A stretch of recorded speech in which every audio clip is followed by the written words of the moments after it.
It's Monday, the 13th of April, 2026. Welcome to the Fast 5 Business News by Fear and Greed, where we give you the top 5 business stories you need to know in just 5 minutes. I'm Michael Thompson, and good morning, Sean Aylmer. Good morning, Michael. Sean, 5 stories in 5 minutes. Let's go with story number 1. The US and Iran have failed to make much headway in negotiations for peace, putting pressure on the increasingly fragile ceasefire and on the global economy, which is likely to feed through to higher inflation and lower economic growth. US Vice President J.D. Vance left Pakistan yesterday, Australian time, having failed to win the concessions the US was after from Iran over its nuclear power program. While the negotiations will continue, presumably, though nothing is a certainty in this war, it seems that the all-important Strait of Hormuz remains closed to all vessels except the ones that Iran wants to let through. Yes, so the failure to reach agreement clearly frustrated Donald Trump. He immediately retweeted an article that suggested the US could blockade Iran to pressure the nation to make a deal. It's very hard to know exactly what's going on in the strait. Like the US military over the weekend said 2 ships had travelled through it for mine clearing. Iran said that hadn't happened. A couple of Chinese and a Greek vessel appear to have made the journey. Figures what is coming to the crunch point for Donald Trump is gas prices are up 21% in the last few weeks. It is becoming a domestic crisis for him, and that will really, give him an incentive to make a deal. You mentioned gas prices there. We've seen the impact of the war on petrol prices, and experts are now saying that we're soon to see it in food prices as well. Global soft commodity prices, essentially food products, have surged since the start of the war in the Middle East, and they're actually already rising ahead of the turmoil due to poor growing conditions that hit supply. It puts pressure on growers and food manufacturers, Sean, to push up prices, which then in turn feeds into inflation. This year, and particularly since the beginning of the war, there have been big jumps in prices of palm oil, cheese and milk. Also, we've seen a surge in soybeans, wheat, canola and rice as well. Yeah. So experts reckon this is going to hit us in 2 or 3 weeks' time. We had the National Farmers Federation boss, Hamish McIntyre, saying it's likely to hit milk prices first, then fruit and vegetables, then animal products. That means the Reserve Bank will still have one finger on the interest rate hike button, unfortunately, Michael. Okay. Story number 2. The last 7 days have been good for global markets, thanks to the US and Iran announcing a ceasefire. The seeming end to hostilities sent oil prices down around 13%. Brent crude is sitting just under $100 a barrel. The Aussie dollar is trading above 70 US cents, while last week gold, Bitcoin and copper all rose.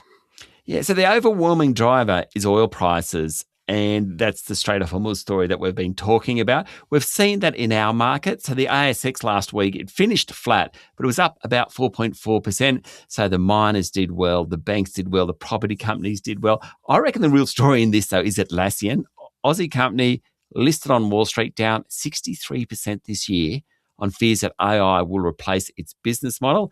Atlassian founder Mike Cannon-Brookes, he says, it'll help us. Investors aren't buying that, though. 63% in about 4 months. Oof, ouch. Wow. Story number 3, Australia's commercial property market has effectively split in 2, Sean. Office-heavy parts of the economy are showing signs of stress, while industrial and logistics property keeps powering ahead, according to new data from Creditor Watch. The headline sounds obvious, but the numbers really make it real here. It's not commercial property as one market anymore. It's 2 different cycles happening at the same time. And the big message from Creditor Watch's new report is that business failures, office vacancies, and payment defaults are rising in industries with lots of exposure to office space. Yeah, and just before we leave property, the residential property market, we talked about that last week. It was a really big weekend for auctions.